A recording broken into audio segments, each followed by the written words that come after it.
Parisiens, parisiennes, bonjour à tous, voilà, ou bonsoir à tous. Petite vidéo pour aujourd'hui. Et ça a été dit, ça a été fait, voilà. Ça bouge énormément sur le mercato. Et ça devait arriver ou pas. Un départ d'Edinson Cavani, ou bien Edinson Cavani va rester. C'est désormais officiel. Edinson Cavani va rester au Paris Saint-Germain jusqu'à la fin de son contrat. Et je pense s'engagera avec l'Atlético de Madrid à la fin de l'année. Pourquoi L'Atlético de Madrid devait revenir avec une offre à 18 millions plus bonus et cette offre n'est jamais arrivée. Pourquoi Elle n'est jamais arrivée parce que je vous le dis depuis le début. Voilà, je vous le dis depuis le début, l'Atlético de Madrid devait vendre les joueurs, devait vendre au niveau masse salariale, devait prendre, avoir de l'argent. Et l'Atlético de Madrid n'a pas vendu comme il fallait.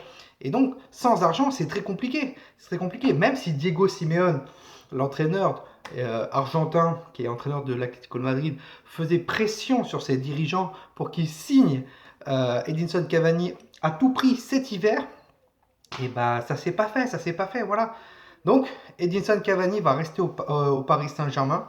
Thomas Tuchel s'est exprimé hier sur le cas Edinson Cavani, qu'il aimerait qu'il reste au Paris Saint-Germain, que voilà, il a commencé quelque chose, il faut qu'il reste jusqu'à la fin et qu'il compte sur lui pour la suite de la compétition en Ligue 1 et en Ligue des Champions, pour les matchs de coupe aussi.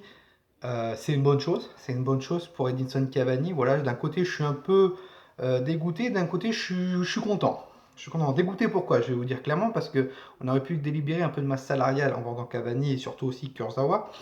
Comme ça, on aurait pu se faire plaisir au mercato estival. Et là, ça va être compliqué parce qu'on n'a rien délibéré du tout. On a eu la rentrée d'argent de Giovanni Lo Celso qui a signé officiellement à Tottenham. Et si je dis pas de bêtises, Antero Henrique était très très fort sur ça. C'est qu'il avait mis une clause de revente à 50%, je crois, sur Giovanni Lo Celso. Donc si je dis pas de bêtises, le Giovanni Lo Celso est parti pour 40-45 millions, voire 50 millions à Tottenham.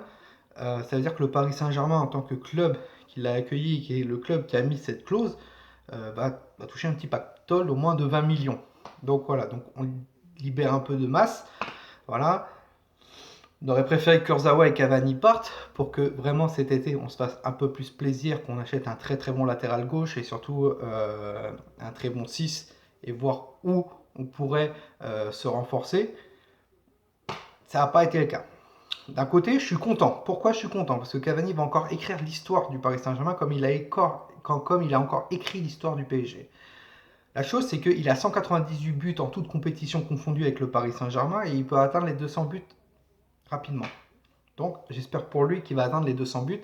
Ça sera le meilleur, enfin, il est le meilleur buteur du Paris Saint-Germain, mais atteindre les 200 buts, ce serait déjà une grande chose pour lui. Les 200 buts, il peut apporter cette grinta qu'il a. Et surtout, c'est un joueur qui vient défendre quand le Paris Saint-Germain est en difficulté défensivement. Voilà. La chose qui me fait un peu plus peur aussi, voilà, et que j'en ai parlé avec un abonné, c'est lui qui m'a dit l'idée, et j'ai dit c'est vrai que c'est pas bête, donc je reprends son idée, voilà, il se reconnaîtra de toute façon. C'est que actuellement, Icardi est pas trop au top et est pas trop confiant devant le but. Donc voilà, c'est sa numéro 9, c'est normal. C'est son numéro 9. Edinson Cavani aussi. Pendant 5-6 matchs, il a vendangé, il n'y arrivait pas et tout, etc. C'est compréhensible. C'est le poste d'attaquant. Voilà, un attaquant ne met pas but sur but à chaque match. Des fois, il va avoir des coups de moins bien. Et voilà. Bah là, ça peut être pareil. Et peut-être il va relancer Cavani parce que Icardi est pas top. Et j'espère que mentalement, Icardi va pas mal le prendre. Voilà. Parce qu'il sait très bien qu'il est en concurrence avec lui et que Cavani, si lui derrière récupère cette confiance qu'il a en lui, Cavani, j'espère que Icardi va pas mal le prendre et que on peut se retrouver à tout moment que Icardi fasse la gueule et se dise ok bah moi je vais me barrer du PSG parce que le PSG ne me fait plus confiance et qu'il se casse. Voilà. Et que cet été, par exemple, il y a Edinson Cavani qui part et il y a Mauro Icardi aussi qui part parce que Mauro Icardi, c'est un prêt avec option d'achat à 60 millions, les gars. 60-65 millions, pas 70. 70 millions, c'est les médias qui ont balancé ça, c'est entre 60 et 65 millions d'euros. Donc, il faut faire très attention de ne pas trop vexer Mauro Icardi, le caresser sur le sens du poil et surtout caresser Madame Vanda voilà, parce que elle, c'est une vipère, donc il faut faire très attention. Icardi est un très très bon joueur avec ce qu'il fait. Je crois qu'il a allé, il a 25 matchs, 17 buts, c'est juste incroyable, incroyable. Le mec, la dernière fois qu'il a marqué, c'est un triplé. Donc voilà, c'était en quart de finale de la Coupe de la Ligue face à Saint-Etienne. Donc il faut faire très attention. Je suis content qu'Edinson reste, voilà, parce que certes, il va avoir un peu plus de temps de jeu, c'est garanti, c'est garanti. Après, il y a des circonstances que oui, il voulait quitter le Paris Saint-Germain. Alors, on dit comme quoi il aurait, Nasser Khelaifi, le président du Paris Saint-Germain, aurait refusé ses appels, ce qui est complètement faux, je pense. Je crois que Nasser était dans le camp où il voulait que Cavani reste au Paris Saint-Germain. C'est Leonardo, voilà, qui a tendu la perche un peu à l'Atlético de Madrid pour voir si l'Atlético de Madrid était receveur et peut-être l'acheter cet hiver parce que Edinson n'avait plus trop de temps de jeu. Donc voilà, il fallait délibérer de la masse salariale. Son objectif à Léo, c'était délibérer de la masse salariale pour le mercato hivernal.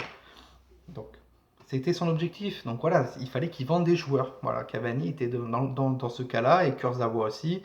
Et je pense qu'il y a eu d'autres joueurs comme Drexler qui a été intéressant hier, mais qui n'ont pas refusé, mais il n'y a pas eu d'offre, je pense, pour eux, ou même peut-être trop cher. Donc voilà. Alors, au niveau mercato, est-ce qu'on aura une recrue? Bah, on verra. On va rester attentif jusqu'à demain minuit. Voilà. On va rester attentif et on verra s'il y aura une recrue du Paris Saint-Germain. Mais l'objectif numéro un, c'était de dégraisser. Chose que Leonardo n'a pas réussi. Voilà.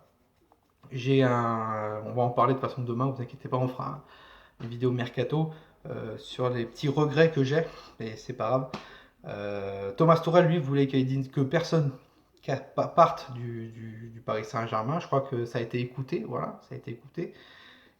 Son groupe reste jusqu'à la fin. Son groupe n'a pas eu de départ, n'a pas eu d'arrivée. On va voir ce qu'il va nous faire jusqu'à cette seconde partie de saison. Donc voilà, dites-moi en commentaire, pardon, si vous êtes content ou pas d'une arrivée. Dites-moi en commentaire si vous êtes content que Edinson Cavani reste au Paris Saint-Germain. Dites oui ou non et dites-moi pourquoi vous êtes content. Voilà. Si vous n'êtes pas abonné, n'hésitez pas à vous abonner et d'activer la cloche, comme ça vous aurez une notification quand une de mes vidéos sortira. Nous on se retrouve prochainement, vous inquiétez pas, pour une prochaine vidéo. On va rester attentif jusqu'à la fin de ce mercato. Et voilà. Donc à demain. Passez une très bonne soirée à tous. C'était Toinou. Ici c'est Paris. Et Paris, c'est magique.